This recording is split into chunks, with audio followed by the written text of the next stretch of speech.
이 시간 우리가 함께 볼 하나님의 말씀은 사도행전 20장 22절에서 24절까지의 말씀입니다.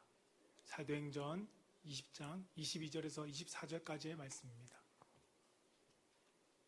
사도행전 20장 22절에서 24절까지의 말씀입니다.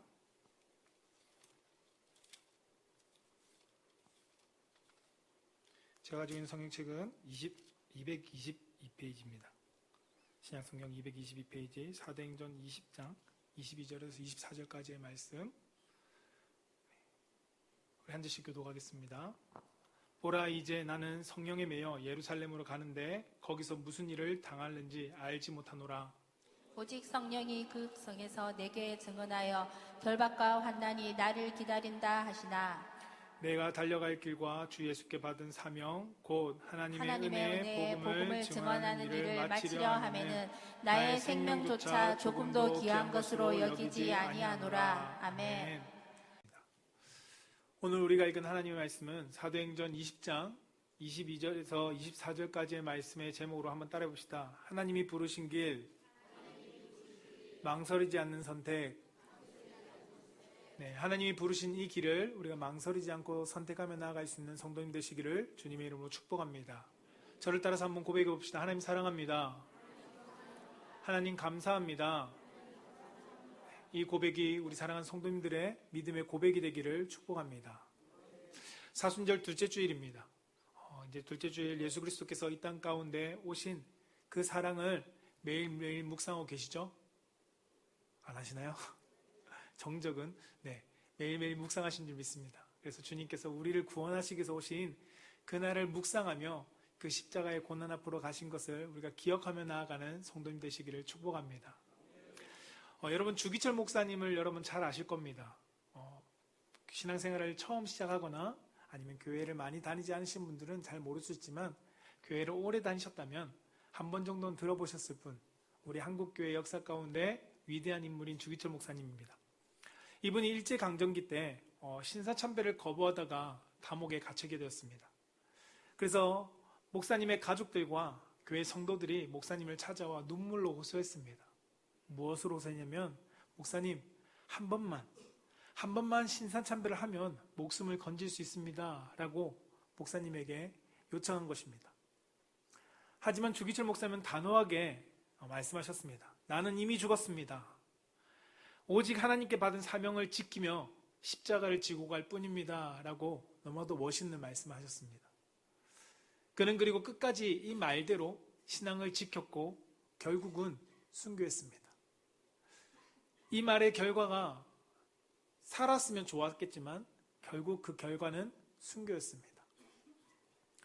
때때로 우리가 믿음으로 가야 하는 길, 그 길 앞에 어떠한 어려움이 뻔히 보이는 길일 수 있습니다. 그러나 주기철 목사님도 그 길이 고통받는 길이고 순교자의 길이라는 것을 알지만 그분은 망설이지 않았습니다. 그 길을 기꺼이 선택하고 나아가셨습니다. 오늘 본문 말씀에 등장하는 바울도 이 길을 망설이지 않고 선택하며 나아갑니다. 오늘 본문은 바울의 3차 전도 여행을 기록하고 있는 내용입니다. 그리고 3차 전도 여행의 마지막 사역을 마무리하는 과정 속에 있는 장면이 바로 오늘 본문 말씀의 장면입니다. 바울은 예루살렘으로 이제 사역 보고를 위해서 마무리하고자 돌아갈 계획을 가지고 있었습니다. 그 계획을 가지고 성마다 방문하면서 복음을 전했습니다. 그런데 신기한 것은 만나는 성에서 만나는 사람들마다 바울에게 예루살렘으로 가면 위험합니다. 예루살렘으로 가지 마십시오 라고 말하는 것입니다. 오늘 본문 말씀의 뒤에 21장에도 아가보라는 성도가 바울의 띠를 가지고 와서 이 띠의 주인이 예루살렘으로 가면 결박당할 것이다 라고 말합니다. 그러나 바울은 예루살렘으로 가는 길을 망설이지 않습니다. 바울은 전도가 시작되고부터 자신에게 주어진 환경 가운데 어렵다고 해서 포기하는 결과는 없었습니다. 그는 어렵다고 해서 멈추지도 않았습니다. 돌에 맞아 죽을 위기에 처했을 때도, 감옥에 갇혔을 때도, 그리고 파선당하는 그리고 많은 사람들의 핍박 속에서도 바울은 하나님이 부르신 그 길이라면 복음의 길을 망설이지 않고 나아갔던 것입니다. 바울은 자신 앞에 기다리고 있는 고통이 정확하게 어떤 것인지는 알지 못했습니다. 예루살렘 들어간다면 고난당한다는데 이것이 어떠한 고난이지? 라고 자세히 알지는 못했지만 중요한 것은 바울은 그것이 얼마나 힘든지는 알고 있었습니다. 왜냐하면 바울은 돌을 맞아봤고요, 감옥에도 갇혀봤고요, 매도 맞아봤기 때문입니다. 결코 그 앞에 기다리고 있는 것이 그 환난이 몰라서 그가 가려고 했던 길이 아니라는 것입니다. 이 환난의 길을, 고난의 길을 알고 있었지만 그는 기꺼이 그것을 망설이지 않고 선택해 나아갔습니다. 여러분, 아이를 낳아보신 분들은 둘째, 셋째를 낳기 전에 그 고통이 어떤지 안다고 합니다. 왜요? 첫째를 낳아봤으니까. 첫째를 낳아봤기 때문에 그 산통과 출산하는 해산의 고통을 너무나도 힘들다는 것을 부모는 안다고 합니다. 그래서 어떤 분은 둘째 낳는 것이 무서워서, 너무나도 아파서 둘째 낳기를 포기하는 분도 있다고 들었습니다. 그런데 둘째를 낳으신 분들에게 물어보면 왜 이 아이를 낳았는가 라고 물어볼 때 아이가 주는 행복, 그 행복이 꼭 기쁨만이 아니라 힘들기도 하지만 그 행복을 알기 때문에, 그리고 그것을 기대하기 때문에 둘째를 출산하려고 마음먹었다라고 이야기하는 분들을 많이 들었습니다. 이처럼 바울이 갈라디아 교회를 향해서도 이야기합니다. 내가 해산에 수고를 한다라고 성도들을 향해서 이야기했습니다. 바울이 환난을 앞두고 예루살렘으로 가는 이유가 무엇이었을까요? 고통을 몰라서가 아니었습니다. 그 고통을 알고 있었지만 바울은 이 사명을 감당하는 길에 힘듦을 알고 있었지만 중요한 것은 주님이 부르신 이 길에 은혜도 알고 있었다는 겁니다. 주님이 부르신 이 길, 주님이 뜻하신 길, 이 길 가운데 분명히 고난은 예비되어 있지만 그러나 그 가운데 하나님이 주신 은혜도 바울은 알고 있었기 때문에 기꺼이 망설이지 않고 선택해 나아갔던 것입니다. 그렇다면 바울이 이 길을 선택할 수 있었던 힘은 어디에 있을까요? 오늘 말씀 속에서 그것을 함께 발견해 보고자 합니다. 첫 번째는 무엇일까? 따라해 봅시다. 성령님께 매여 있어야 합니다. 네, 하나님이 부르신 이 길을 바울이 망설이지 않고 선택할 수 있었던 힘은 성령님께 매여 있었다는 것입니다. 오늘 본문 말씀 22절에 이렇게 기록합니다. 보라, 이제 나는 성령에 매여 예루살렘으로 가는데 라고 말합니다. 오늘 본문 말씀 속에 바울은 예루살렘으로 가는 이유를 설명해 주고 있습니다. 뭐라고요? 성령에 매여서. 내가 성령에 매여서 예루살렘으로 간다. 많은 사람들이 가지 말라고 만류하지만 내가 그 길을 굳이 선택해서 가는 이유는 성령에 매여 있기 때문에 간다라고 말합니다. 여러분, 성령께 매여 있다는 것은 무엇일까요? 이 매여 있다는 단어는 헬라어 데오라는 단어입니다. 이 데오라는 단어를 다른 말로 표현하면 결박하다라는 표현으로 사용되기도 합니다. 묶어두다라는 표현입니다. 바로 성령께 묶여 있다는 겁니다. 성령님께 결박되었다는 것입니다. 좀 다른 표현으로 좀 이야기하면 성령님께 결박해서 죄수들이 끌려가듯이 성령님께 결박되어진 바울은 예루살렘으로 예수님 앞에 인도함 받아 가고 있다는 것입니다. 바울은 예수님을 만난 뒤에 그의 삶은 자신의 선택적으로 삶을 개척해 나아가지 않았습니다. 그 전까지는 내가 원하는 일을 하기 위해서 살아갔다면 바울이 다메섹에서 예수 그리스도를 만난 이후에는 그가 선택한 삶을 살아가는 것이 아니라 성령님께서 인도하는 삶을 살아갔습니다. 하물며 복음 전하는 사역 또한 내가 선택한 길을 가는 것이 아니라 성령님께서 인도하는 그곳으로 바울은 나아갔습니다. 대표적인 사건이 바울의 2차 전도 여행 가운데 아시아로 바울은 향하기를 원했지만 바울은 아시아로 가지 못했습니다. 왜냐하면 꿈에 환상에 마게도냐 사람이 고린도 지역에 부르는 그 환상을 통해서 이것이 하나님이 인도하시는구나 라고 생각하면서 그는 마게도냐 고린도 지역으로 갔습니다. 사도행전 16장 6절에 그렇게 기록하죠. 성령이 아시아에서 말씀을 전하지 못하게 하시거늘 그들이 부르기아와 갈라디아 땅으로 다녀가라고 말씀합니다. 성령님께서 그 길이 아니라 여기다 라고 인도하시니까 바울은 지체 없이 내가 가고자 했던 선택지를 내려놓고 성령님이 인도하는 길을 갔습니다. 여러분 자녀들에게 뭐라고 가르치십니까? 삶은 개척하는 거야. 스스로 개척하는 거야. 라고 말하지 않습니까? 세상은 우리에게 너의 인생을 누구도 책임져 주지 않아. 너가 개척해 나아가는 거야. 라고 세상은 우리 가운데 이야기합니다. 그렇기 때문에 너가 노력하는 만큼 얻을 수 있고 너가 노력하는 것에 집중해야 되고 열심을 내야 돼. 라고 말하죠. 그러나 바울의 인생은 오히려 자신이 개척하는 삶을 만들어갔던 삶이 아닙니다. 바울의 인생은 하나님이 인도하심에 그 길을 선택해서 나아갔던 삶이 바울입니다. 바울은 내가 주인 된 삶을 살지 않았습니다. 주인이 누구였냐면 주님이 된 삶을 살아갔습니다. 바울은 다메섹에서 예수 그리스도를 만나고 그의 주인이 바뀐 삶을 살았습니다.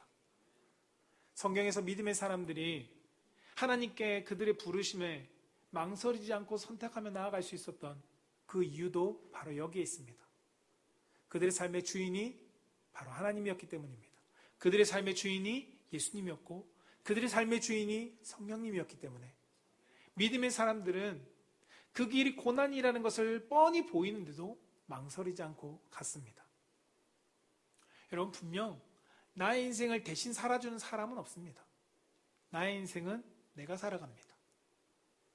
그런데 그 인생을 맡기고 따라가기를 선택하느냐 아니면 내가 선택하느냐, 그것에 따른 결과는 다르다는 것입니다. 하나님의 인도하심 따라 살았던 다윗을 한번 보십시오. 시편에 다윗은 이렇게 고백합니다. 나를 주 앞에서 쫓아내지 마시며 주의 성령을 내게서 거두지 마소서. 다윗은 그의 삶에 항상 하나님과 동행하는 사람이었습니다. 그 다윗의 기도가 이겁니다. 주님, 나를 쫓아내지 마세요. 나를 떠나지 마세요. 라는 것입니다. 여러분, 성령을 거두지 말라라는 이 거두다라는 락하그라는 단어는 취하다, 소환하다라는 뜻을 담고 있습니다.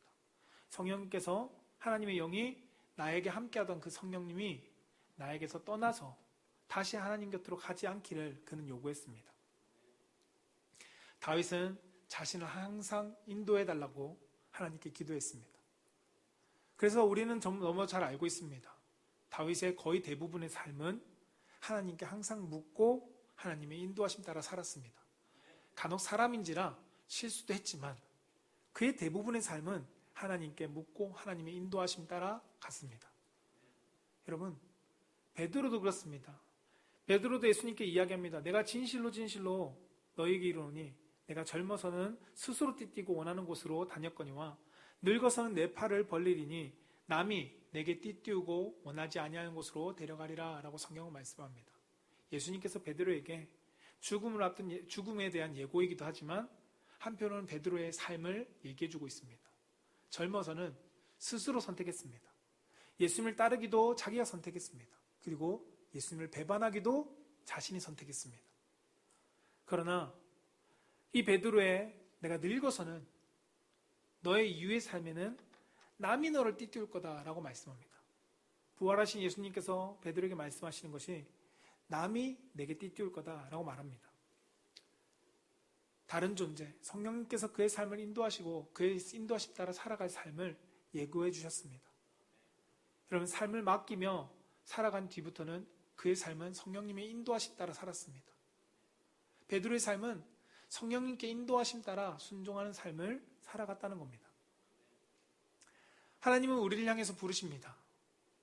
예수님께서 제자들을 한 사람 한 사람 부르신 것처럼, 모세를 부르신 것처럼, 다윗을 부르시고 요나를 부르신 것처럼, 그리고 바울을 부르셨고 성도들을 부르셨고 나를 부르신 그 부르심에 여러분, 우리는 어떠한 선택을 하고 나아가고 있습니까? 모두가 바울처럼, 모세처럼, 다윗처럼 이렇게 하나님이 부르심에 망설이지 않고 선택하면 너무나도 좋겠지만 성경에는 그렇지 않은 사람들도 많이 등장합니다. 롯의 아내를 보십시오. 천사의 인도함 가운데 그가 망설입니다. 망설인 결과가 소금기둥이 되어버리고 맙니다. 여러분, 발람을 보십시오. 하나님이 가지 말라고 말씀하신 그 말씀에 망설이다가 결국은 발람은 발락을 향해서 갔고 그의 결과는 비참하게 죽습니다. 성경에 나오는 예수님의 찾아온 부자 청년을 보십시오.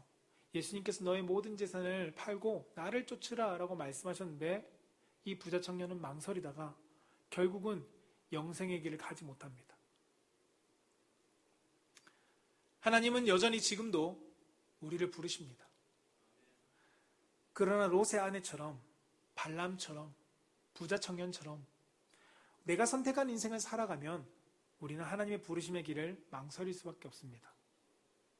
망설이다가 따라가면 좋지만 망설임다가 결국은 그 길을 가지 못한 사람이 너무도 많다는 것입니다. 여러분, 이런 이야기가 있죠. 너는 아내에게 매여 있네. 너는 집에 사람에게 매여 있네. 무엇인가 매여 있네. 라는 이야기를 하는 것을 들어보셨을 겁니다. 그것이 주는 의미가 무엇일까요? 아내에게 매여 있네. 무엇인가 매여 있네라는 것은 무엇일까요? 그것은 바로 그것을 따라간다는 것입니다. 아내가 하자는 대로 따라가는 사람 보고 아내한테 매여 있네. 직장에 맨날 직장만 일만 하는 사람은 직장에 매여 있네. 라고 이야기합니다. 여러분은 어디에 매여 계십니까? 우리는 성령님께 매여 있어야 합니다. 오늘 바울이 고백한 것처럼 성령님께 내가 매여 있어야 한다는 것입니다. 저는 우리 사랑하는 성도님들이 직장에 매이고 가정에 매이고 자녀들에게 매이는 삶을 살기 이전에 주님께 매인 삶을 살아가는 성도가 되기를 축복합니다. 하나님의 그럴 때 하나님이 부르신 길에 우리는 망설이지 않을 수 있습니다. 오늘 말씀에 바울이 예루살렘으로 가는 그 길 가운데 많은 사람들이 망설일 만한 이야기를 했지만 그가 망설이지 않았던 이유는 단 하나, 성령께 매여 있었기 때문입니다.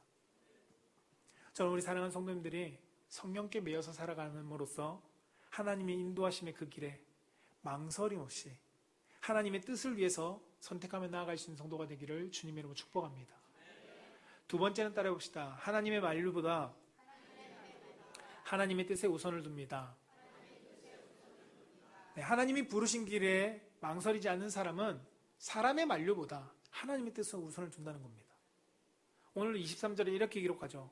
오직 성령이 각 성에서 내게 증언하여 결박과 환난이 나를 기다린다 하시니 라고 말씀합니다. 성령께서 각 성에서 사람들에게 말씀하신 것은 환난을 기다린다고 말씀해주고 있습니다. 바울이 복음을 전하러 가는 성마다 그곳에서 성도들이 예루살렘으로 가면 안 됩니다. 고난이 있을 겁니다. 어려움이 있을 겁니다. 라고 말합니다. 어떠한 환난인지 알 수 없습니다. 정확히 알지 못하지만 그러나 바울은 그 환난을 앞에 두고 피하려고 하는 장면이 나오지 않습니다. 바울은 그 길에 하나님의 뜻이 있다면, 환난이 있지만 그 길에 하나님의 뜻이 있다면 다른 어떤 것보다도 우선을 뒀습니다. 바울은 전도 사역도 자신의 계획과 사람들의 이야기를 따라가지 않았습니다. 바울은 하나님의 뜻에 우선을 뒀습니다. 우리는 하나님의 일을 할 때 모두가 같이 협력해서 같은 마음으로 같은 길을 가면 너무나 좋을 것입니다. 그러나 그러한 삶 가운데 같이 가지 못하는 다른 사람들의 이야기를 듣기도 합니다. 여러분, 같이 가면 힘들어도 핍박이 있어도 같은 마음을 품고 있기 때문에, 같은 뜻을 가지고 있기 때문에 너무나도 든든하고 힘이 됩니다. 그런데 같은 마음을 품지 못하고 같은 이야기를 하지 못하면 한 걸음 내딛는 것도 너무나도 힘든 일이 됩니다. 생각해 보십시오. 바울이 사랑하는 성도들입니다. 그들에게 복음을 전했습니다. 근데 그 성도들이 바울에게 만류합니다. 예루살렘으로 가지 마십시오. 어려울 겁니다. 거기에 사람들이 만류할 때 여러분 선택한다는 게 쉬울까요? 어려울 겁니다. 이 권함에 반대로 행동한다는 것은 결코 쉬운 일이 아닙니다. 그러나 바울은 하나님의 뜻이 확실하기 때문에 사람들의 말보다 하나님의 뜻을 선택했습니다. 사람들은 바울을 생각하고 걱정해서 만류했습니다. 바울이 죽기를 원해서 보낸 것이 아니라 그가 죽지 않기를 원해서 바울을 만류했고 가지 말라고 권면했습니다. 그러나 바울은 죽음 또한 하나님의 뜻이라면 내가 그것을 가겠다라고 그는 결단합니다. 여러분, 사무엘상 23장에 보면 다윗도 이러한 비슷한 상황이 직면한 것을 우리가 성경을 통해서 보게 됩니다. 사무엘상 23장 1절에서 5절 말씀에 보면 다윗이 블레셋 사람들이 그릴라라는 이스라엘 땅을 점령한 것을 듣고 그 소식을 듣고 다윗이 기도합니다. 하나님, 내가 저 그릴라 땅에 가서 도울까요 말까요? 근데 하나님께서 다윗에게 대답합니다. 가서 도와라. 그 이야기를 함께하는 사람들에게 이야기합니다. 그러니까 다윗의 부하들이 뭐라고 할까요? 3절에 우리가 여기 유다 땅에도 있는 것이 두려운데 어떻게 우리가 블레셋을 친다고요? 말이 안 됩니다. 갈 수 없습니다. 라고 반대했습니다. 다시금 다윗은 4절에 하나님 앞에 기도합니다. 하나님, 갈까요 말까요? 그때 하나님은 다시금 다윗에게 이야기하십니다. 가라. 내 손에 넘겨줬다. 라고 말씀하십니다. 그 일에 많은 사람들이 여전히 만류했지만 다윗은 그일날을 향해서 갔습니다. 그리고 하나님 약속하신 대로 그것을 성취합니다. 다윗과 함께하는 사람들이 여러분 가면 죽을 수도 있는데 우리가 지금 사는 것이 내 코가 석자인데 지금 누구를 도와줍니까? 라고 말합니다. 함께하는 무리들이 반대했습니다. 그러나 다윗은 다시금 하나님의 뜻을 묻고 하나님의 뜻이 가는 것이라면 그는 사람들의 만류에도 그 성을 향해서 나아갔습니다. 여러분, 예수님의 장면에서 동일합니다. 예수님이 십자가를 지시려고 하실 그때에 예루살렘으로 올라가 고난을 당할 것을 얘기하시고 내가 죽는다라고 이야기할 때 마태복음 16장 21절에서 23절에 베드로가 이렇게 이야기합니다. 22절에 베드로가 예수를 붙들고 항변하여 이르되 주여 그리 마옵소서 이 일이 결코 죽게 미치지 아니하리이다 라고 베드로는 이야기합니다. 여러분, 베드로는 예수님을 생각해서 이야기했습니다. 예수님을 걱정해서 이야기했습니다. 그래서 예수님 안 됩니다. 가시면 죽으니까 안 돼요. 라고 이야기했습니다. 오늘 본문 말씀 속에 나오는 사도 바울을 향한 성도들의 이야기도 동일합니다. 바울을 생각해서, 바울을 걱정해서 가지 마세요. 라고 이야기했습니다. 여러분, 다윗도 동일하죠. 다윗을 생각해서 가지 마세요. 우리가 죽을 수 있습니다. 라고 이야기했습니다. 모두와 공통점이 무엇입니까? 그를 걱정함으로써 했던 이야기라는 겁니다. 바울을 걱정해 주었고 다윗을 걱정해 주었고 예수님을 걱정해 주었습니다. 그러나 바울도 다윗도 그리고 예수님도 망설이지 않고 선택한 이유는 무엇인가요? 하나님의 뜻이 그곳에 있기 때문에. 하나님의 뜻이 그곳에 있기 때문에 사람들이 나를 걱정해 주는 이야기에도 그는 기꺼이 하나님의 뜻을 선택했습니다. 그런데 여러분, 우리는 사람을 걱정해서 하는 이야기지만 이것이 자칫 잘못하면 사단의 뜻에 따라가는 것일 수도 있다는 것을 성경은 보여줍니다. 아까 보았던 마태복음 16장에 23절에 예수님께서 이렇게 말씀하십니다. 예수께서 돌이키시며 베드로에게 이르시되 사단아 내 뒤로 물러가라. 너는 나를 넘어지게 하는 자로다 라고 말씀합니다. 분명히 베드로는 예수님을 걱정해서 했는데 예수님을 걱정함으로써 했던 권면이고 예수님을 걱정함으로써 했던 의견인데 예수님은 베드로에게 사단아 내 뒤로 물러가라 라고 말씀합니다. 이것이 어느 순간 사단의 뜻에 사단의 계획에 동참하는 것이 되어버렸습니다. 여러분, 내가 어떤 한 사람을 의지하는 사람이 있습니다. 그 사람이 믿음이 좋고 기도하는 사람이고 목회자이고 예언의 은사도 있는 사람이라고 합시다. 근데 그 사람이 나를 걱정하고 나를 권면해주는 이야기를 할지라도 하나님의 뜻을 생각하지 않고 하는 이야기라면 결코 바른 선택을 할 수 있도록 돕는 것이 아닙니다. 바울을 걱정하며 말렸습니다. 이 사람들은 너무나도 많았습니다. 그 무리 중에는 뛰어난 믿음이 충만한 사람도 있었고 성령이 충만한 사람도 있었습니다. 여러분, 7집사의 자녀 빌립의 딸들이 예언의 은사도 가지고 있었습니다. 고난받을 거라고 이야기했습니다. 아가보라는 사람도 바울이 고난받을 것을 예언했습니다. 은사를 가지고 있었죠. 그러나 바울은 확실하게 이야기합니다. 결박당하는 것도, 죽는 것도, 내가 예루살렘에 가서 고난받는 것도 하나님의 뜻이라면 나는 기꺼이 그 길을 선택하겠다라고 말합니다. 우리는 착각하는 것이 종종 있습니다. 무엇을 착각할까요? 기도 많이 하는 분이 나를 생각해서 해주는 이야기라면 그것이 꼭 하나님의 뜻인 것처럼 우리는 받아들입니다. 기도 많이 하시는 분이 이야기해 줬으니까 그래, 이걸 선택해야지. 또 하나는 하나님은 나에게 좋은 것을 주시는 분이니까 나에게 고난이 있을 거라네. 하나님은 좋은 것을 주시는 분인데 나에게 고난이 주시지 않겠지. 내가 이 길을 가지 않아야지 하면서 선택하지 않는 경우도 있습니다. 여러분, 기도를 많이 하는 사람이라 할지라도 그 사람이 하나님의 뜻을 거스르는 이야기를 한다면 우리는 기꺼이 그 선택을 따르지 않아도 됩니다. 우리의 신앙의 선택에 있어서 좋고 안 좋고를 따지는 것은 연약한 자들의 모습입니다. 중요한 것은 하나님의 뜻이 있느냐, 이것이 사람의 마음으로 하는 이야기냐, 우리는 분별할 수 있어야 합니다. 사람들의 권면이 아무리 나를 생각해 준다 할지라도, 나를 위한 일이라 할지라도 하나님의 뜻이 아니라면 아무리 좋은 것도 우리는 거부할 수 있어야 합니다. 그것이 성경이 우리 가운데 보여주는 모습입니다. 저는 우리 사랑하는 성도님들이 여러분들이 무엇을 우선순위에 두고 선택하는지 한번 되돌아보길 바랍니다. 순탄한 것, 좋은 것, 복받는 것, 평안한 것, 여러분, 이것이 하나님의 뜻이라고 생각하고 우리는 우선순위로 두지 않습니까? 그런데 하나님의 뜻이 때로는 고난이어도, 때로는 힘든 일이어도, 때로는 실패라는 것이어도 그 가운데 하나님의 뜻이 있을 수 있다는 것입니다.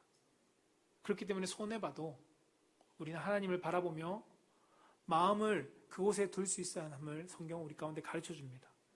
저는 우리 사랑하는 성도님들이 여러분들의 우선순위를 어디에 두고 있는지 다시 말씀을 통해서 재점검해 보기를 축복합니다. 세상이 우리를 반대하고 가로막습니다. 당연히 악한 것으로 가로막으면 우리는 분별해서 이거는 사단이 맞는 거야 라고 생각할 수 있겠죠. 그러나 때로는 나를 걱정해주는 이 말이 하나님의 뜻을 거스를 수도 있다는 것을 우리는 분별할 수 있어야 합니다. 베드로의 만류가 사단의 뜻이었습니다. 우리를 생각하는 사람들의 권면을 우리는 거스르면서 하나님의 뜻을 두고 선택하는 것은 결코 쉽지 않습니다. 왜요? 이 사람들의 마음을 알거든요. 나를 걱정하고 나를 위로하고 나를 사랑하는 마음을 너무 잘 알기 때문에 그거를 거스르면서까지 하나님의 뜻을 향해서, 죽음을 향해서, 고난을 향해서 간다는 건 쉬운 선택이 아닙니다. 그러나 하지만 나를 사랑함에도, 나를 걱정함에도 그들의 권면 속에 하나님의 뜻이 없다면 우리는 기꺼이 망설이지 않을 수 있어야 합니다. 망설이지 않고 하나님의 뜻을 위해서 우리는 우선 그 하나님의 뜻에 선택을 두는 우리 귀한 믿음의 성도님들이 되시기를 주님 이름으로 축복합니다. 세 번째는 무엇이냐면 따라해봅시다. 사명을 위해 모든 것을 내려놓기 때문입니다. 하나님이 부르신 길에 망설이지 않고 선택하는 사람은 사명을 위해서 모든 것을 내려놓습니다. 사명을 위해서. 오늘 24절에 이렇게 기록하죠. 내가 달려갈 길과 주 예수께 받은 사명, 곧 하나님의 은혜의 복음을 증언하는 일을 마치려 하면은 나의 생명조차 조금도 귀한 것으로 여기지 아니하노라 라고 말씀합니다. 나의 이 생명도 귀한 것으로 여기지 않습니다. 다 내려놨습니다. 왜요? 하나님이 나에게 주신 사명을 난 따라야 하기 때문에. 사도 바울은 자신에게 주어진 사명을 자신의 인생에 있어서 가장 소중한 것으로 여겼습니다. 사람들은 각자 소중한 것을 만들려고 하고요. 그리고 그것을 만든 사람은 그것을 지키려고 열심을 냅니다. 어떤 사람은 돈을 소중하게 여깁니다. 그래서 돈을 많이 만들려고 하죠. 그래서 많이 만들려고 열심을 냅니다. 열심을 내서 내가 돈이 채워졌습니다. 그러면 그 뒤에는 무엇을 하죠? 돈을 지키려고 목숨까지도 겁니다. 나는 행복한 가정을 만들고 싶어. 나의 어린 시절은 불우했어. 그래서 나는 행복한 가정을 만들고 싶어 해서 행복한 가정을 만들기 위해서 부단히 노력합니다. 열심을 냅니다. 그리고 행복한 가정을 만들었습니다. 그것을 지키기 위해서 목숨을 겁니다. 여러분, 무엇을 위해서 여러분 열심을 내고 계신가요? 무엇을 지키기 위해서 여러분들은 목숨을 걸고 계신가요?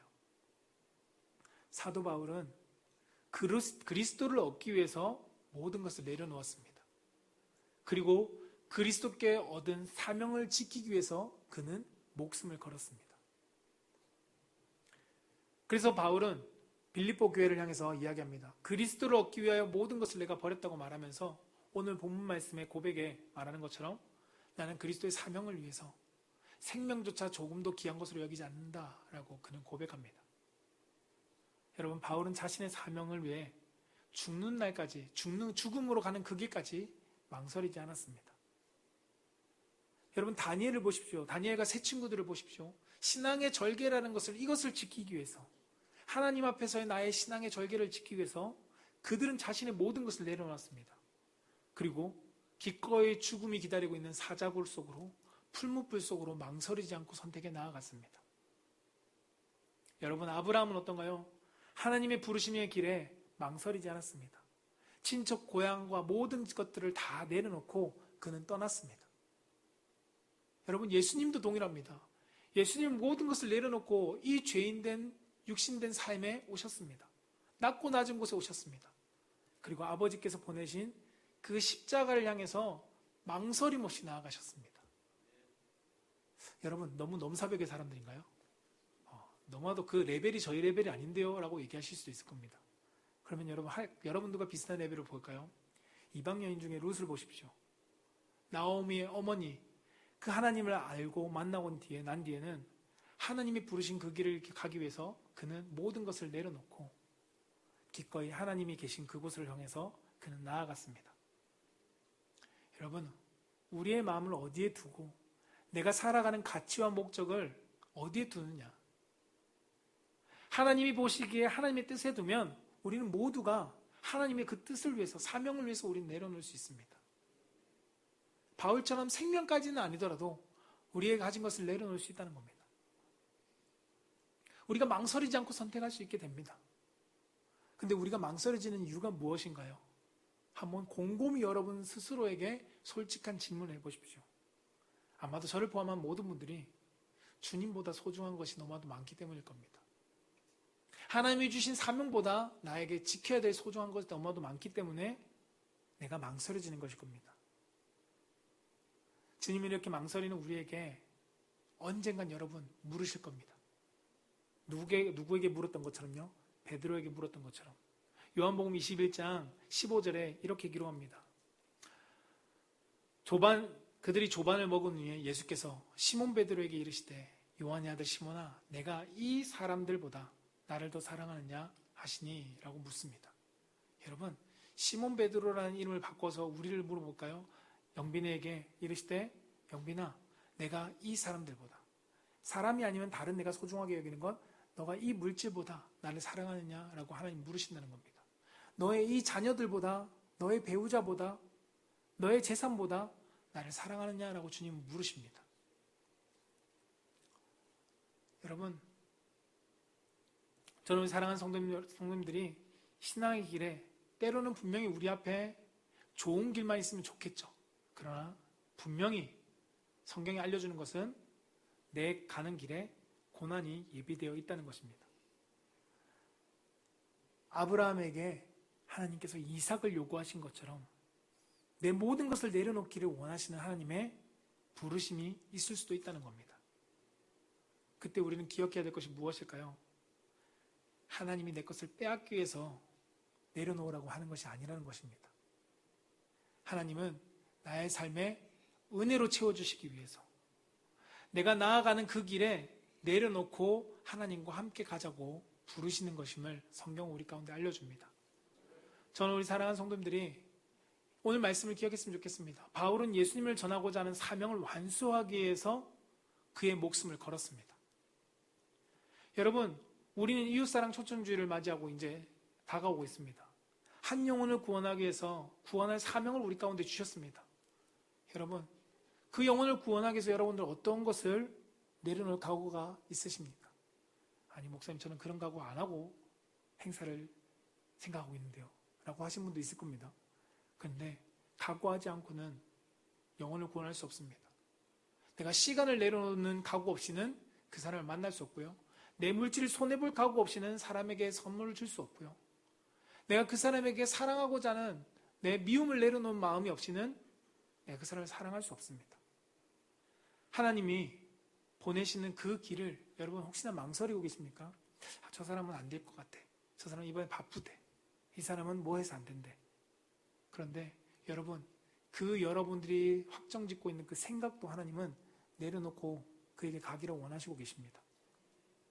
여러분, 저는 우리 사랑하는 성도님들이 물질조차 귀한 것으로 여기지 않는 성도가 될 수 있기를 축복합니다. 그래서 한 영혼을 구원하는 사명을 향해 나아갈 수 있기를 축복합니다. 여러분, 자존심조차 귀한 것으로 여기지 않고 한 영혼에게 복음을 증거하러 갈 수 있는 성도가 되기를 축복합니다. 여러분, 여러분들의 생명조차 귀한 것으로 여기지 않고 사도 바울처럼 한 영혼이 돌아오도록 그 길을 향해서 죽도록 갈 수 있는 성도가 되기를 축복합니다. 저는 이번 초청주의를 맞이해서 그리고 우리 성도님들 삶 가운데 하나님께서 사명을 주셨습니다. 그 사명을 여러분들이 소중히 여기고, 때로는 내가 망설이고 있다면 다시금 내가 복음을 전할 수 있는 사명을 가질 수 있게 해달라고 주님께 기도하며 주님이 원하시는 그 길을 향해 나아갈 수 있는, 망설이지 않고 나아갈 수 있는 성도가 되기를 주님으로 축복합니다. 말씀을 정리하고자 합니다. 여러분, 예수님은 40일 금식하셨습니다. 그런데 예수님께서 모든 사역 속에 여러분 되돌아보면 누군가 함께 있었냐면 성령님과 함께 있었습니다. 예수님께서 광야에 가실 때 40일 금식 기도하시고 광야에 가실 때 성령의 인도하심 따라 성령에 매여서 광야로 가셨습니다.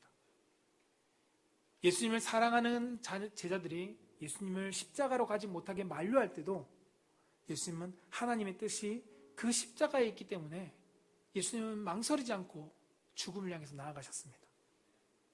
모든 것을 내려놓았습니다. 그리고 단 하나, 아버지가 준 사명 십자가를 향해서 나아가셨습니다. 여러분, 그 은혜를 기억하고 계십니까? 우리도 하나님의 부르신 그 길을 바울처럼 망설이지 않고 가봅시다. 그 길이 무엇인지 잘 모릅니다. 분명히 고난스럽다고 이야기합니다. 사람을 초청하고 영혼을 구원하는 것이 결코 쉬운 일이 아니라는 것을 너무 잘 알고 있습니다. 그래서 망설이지는 분도 있을 겁니다. 그런데 여러분, 힘들 때 먼저 충분히 기도하십시오. 기도하면서 성령님께 붙잡히십시오.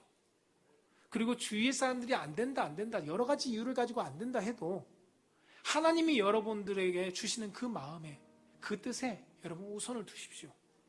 그래서 내 시간, 내 물질, 내 마음, 내 자존심 다 내려놓고 하나님께서 주신 사명, 그것이 복음일 수 있고 헌신일 수 있지만 그것을 향해서 주님과 함께 나아감으로써 여러분들을 통해서 하나님이 역사하신 놀라운 일들을 내가 경험하고 내 주위 사람들이 바라볼 수 있는 그 주인공이 되시기를 주님 이름으로 축복합니다.